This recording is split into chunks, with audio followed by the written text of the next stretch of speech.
నువ్వు ఎవరికీ చెడు చెయ్యకపోయినా ఈ బాధ నీకే ఎందుకొచ్చింది?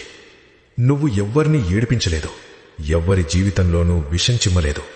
అయినా ప్రతి గాయం నీకే ఎందుకు తగులుతుంది? ఇదేమి న్యాయం? కాని ఒక విషయం అర్థం చేసుకో. శివుని భక్తుడిగా ఉండటం అంటే బాధలను ఎదుర్కొనేది నేర్చుకోవడం. శివుడు ఎవర్ని తనవాళ్లనుకుంటాడో మొదట వారి కర్మల లెక్కను తీర్చేస్తాడు. ఆ లెక్క కన్నీళ్లు, ఓటమి, ఒంటరితనంతో నిండిపోయుంటుంది.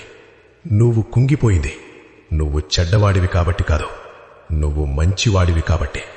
శుద్ధమైనది మాత్రమే కరిగించబడుతుంది. పాపం చేసిన వాళ్ల సమయం కూడా వస్తుంది. కాని శివుని ఆశీర్వాదం పొందినవాడు ముందుగా అగ్ని పరీక్షను ఎదుర్కోవాలి. అప్పుడు మాత్రమే అతను బలహీనుడు కాదు, శివుని యోధుడిగా మారుతాడు. కాబట్టి భయపడకు. నీ కన్నీళ్లు వృధా కాలేదు.